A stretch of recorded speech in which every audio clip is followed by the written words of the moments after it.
এবার সিলেটের গোপালগঞ্জে জুলাই পদযাত্রা কর্মসূচিতে অংশ নিতে যাওয়া এনসিপির কেন্দ্রীয় নেতাদের গাড়িবহরে হামলার অভিযোগ উঠেছে। পরে কানাইঘাটে এক সমাবেশে দলটির শীর্ষ নেতারা সরকারের কড়া সমালোচনা করেন। তারা বলেন, ফ্যাসিবাদী ব্যবস্থা, আধিপত্যবাদ ও চাঁদাবাজির বিরুদ্ধে আন্দোলন অব্যাহত রাখার ঘোষণাও তারা দেন। মঙ্গলবার হবিগঞ্জে হামলার শিকার হওয়ার পর বুধবারও দিনভর উত্তেজনা ছিল এনসিপির জুলাই পদযাত্রা ঘিরে। তবে এ অবস্থার মধ্যেও বৃহস্পতিবার সিলেটে পূর্ব ঘোষণা অনুযায়ী পদযাত্রা শুরু করে দলটি। দুপুরে গোলাপগঞ্জে গণঅভ্যুত্থানে নিহত ৭ শহীদের পরিবারের স্বজনদের সঙ্গে সাক্ষাৎ ও মতবিনিময় শেষে সিলেটে ফেরার পথে রোষের মুখে পড়ে এনসিপির গাড়িবহর। এ সময় স্থানীয় বিএনপি, যুবদল ও ছাত্রদল নেতাকর্মীরা এনসিপি ভুয়া বলে স্লোগান দিতে থাকেন।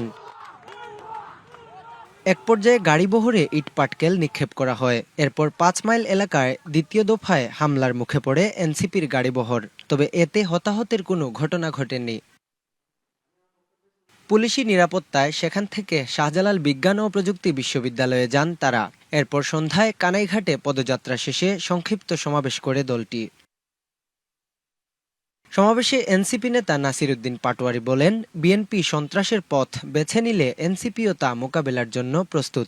বাংলাদেশে আপনাকে হয়তো গণতন্ত্র বেছে নিতে হবে। যদি সন্ত্রাস বেছে নেন, জানিয়ে দিন সকল সন্ত্রাসীদেরকে মোকাবেলা করতে আমরা প্রস্তুত আছি বাংলাদেশে। দলটির আহ্বায়ক ও বিরোধী দলীয় চিফ হুইপ নাহিদ ইসলাম বিএনপির সমালোচনা করে বলেন, এনসিপি পরাজিত হলে দেশে নব্য ফ্যাসিবাদের উত্থান ঘটবে। দুঃখের বিষয়, যারা পাট খেতে, ধান খেতে যে সকল সৈনিকেরা এত বছর লুকিয়েছিল, যে সকল সৈনিকেরা জেলের ভিতরে ছিল, লন্ডনে কিংবা শিলংয়ে ছিল, জনগণের রক্তের বিনিময়ে তারা ক্ষমতায় এসে জনগণের উপরে আবার জুলুম শুরু করেছে। এর আগে মঙ্গলবার হবিগঞ্জে এনসিপির গাড়িবহরে হামলার অভিযোগ উঠে ছাত্রদলের বিরুদ্ধে। এ ঘটনায় বুধবার হবিগঞ্জে মামলা দায়ের করে NCP. Tawhidur Rahman Shah, DBC news, Sylhet.